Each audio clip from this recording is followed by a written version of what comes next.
Meenakshi Subramaniam thought for the day. ஒரே வீட்டில் 2 குழந்தைங்க வளர்கிறாங்க, 4 குழந்தைங்க வளர்கிறாங்க, 6 குழந்தைங்க வர்றாங்க, 10 குழந்தைங்க கூட வளர்கிறாங்க.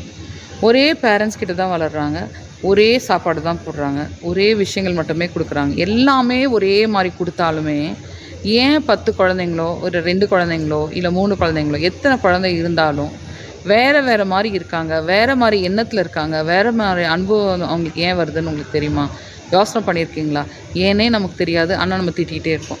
ஒரே சாப்பாடு தான் போடுறோம், ஆனால் இவன் வேறு மாதிரி திங்க் பண்ணுறான், அவன் வேறு மாதிரி திங்க் பண்ணுறான். நீங்கள் ஃபஸ்ட்டு ஒரு விஷயம் நல்லா புரிஞ்சுக்கணும். நீங்கள் ஒரே மாதிரி 2 குழந்தைக்கும் பண்ணாலுமே ஒவ்வொரு குழந்தைங்களும் அதை எடுத்துக்கிற தன்மை அவங்களோட ஜெனட்டிக் மேக்கப் வச்சு தான்.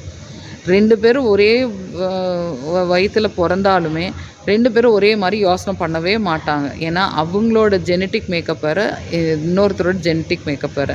ஸோ நீங்கள் ஒரே விஷயத்த ஒரே மாதிரி கொடுத்தாலுமே ஒருத்தர் சீரியஸாக எடுத்துக்குவாங்க, ஒருத்தவங்க கோவமாக எடுத்துக்குவாங்க, ஒருத்தவங்க நல்லா எடுத்துக்குவாங்க.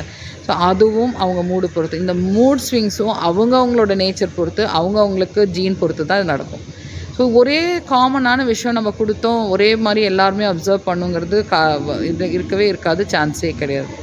நீங்கள் இந்த விஷயத்தை அக்செப்ட் பண்ணணும். ஒரு கேர்ள் சைல்டு இருக்குது, ஒரு மேல் சைல்டு இருக்குது.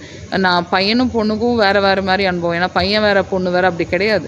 நீங்கள் 2 பொண்ணு இருந்தாலுமே 2 பேருக்கு வேறு அனுபவம் தான் கிடைக்கும். 2 பையன் இருந்தாலுமே வேறு அனுபவம் தான் கிடைக்கும். அது உங்களோட குழந்தை தான். ஆனால் உங்களோட ஜீன் அவங்களுக்கு கிடைச்ச காம்பினேஷன் வேறு, இன்னொரு குழந்தைக்கு கிடைச்ச காம்பினேஷன் வேறு. 100% அவங்க 2 பேருக்கும் மேட்ச் ஆகாது. ஈவன் நீங்கள் பார்த்தீங்கன்னா ட்வின்ஸாக இருந்தால் கூட அவங்களுக்குள்ள சில வேறுபாடுகள் இருந்துட்டு தான் இருக்கும். தயவு செய்து நீங்கள் ஒரே வீட்டில் இருக்கோம் அப்படின்னு சொல்லிட்டு அட்வான்டேஜ் எடுத்து 2 பேருக்கும் ஒரே மாதிரி கொடுக்காதீங்க. ஒவ்வொரு குழந்தையும் நீங்கள் தனியாக தான் டீல் பண்ணணும். ஒவ்வொரு குழந்தைக்கும் தேவை வேறு மாதிரி இருக்கும். ஒவ்வொரு குழந்தைக்கும் வேறு மாதிரி நீங்கள் இம்பார்ட்டன்ஸ் கொடுக்கணும். ஒன்று அழுதா பிடிக்கும், ஒன்று சிரிச்சா பிடிக்கும், ஒன்று இட்லி போட்டால் பிடிக்கும், ஒன்று தோசை பிடிக்கும். இதை நீங்கள் காமன் பண்ணவே முடியாது. நீங்கள் காமனாக பண்ணணும்னு நினச்சிக்கிட்டு அவங்கள தயவுசெய்து துன்புறுத்தாதீங்க. ஓகே? ஸோ அவங்களோட நேச்சர் என்னவோ, அவங்களுக்கு என்ன புரியுமோ, என்ன பிடிக்குமோ அவங்க வழியில் போய் பண்ணுங்கள். ஒருத்தர் தயவுசெய்து கம்பேரிசன் பண்ணாதீங்க. Comparison is the worst thing in life. Comparison நீங்கள் பண்ணிங்கனாவே அங்கே ஃபெயிலியர் ஆரம்பிச்சிருச்சு. யாரோட கம்பேர் பண்ண முடியும்? கம்பேரிசனில் நீங்கள் ஃபஸ்ட்டு ஒரு 2 பையனவே நீங்கள் கம்பேர் பண்ண முடியாது, 2 பொண்ணை கம்பேர் பண்ண முடியாது, வீட்டில் ஒரு பையனையும் பொண்ணையும் கம்பேர் பண்ண முடியாது, யாரையும் கம்பேர் பண்ண முடியாது. ஏன்னா ஒவ்வொருத்தரும் இந்த உலகத்துக்கு யூனிக்கான பர்சன்.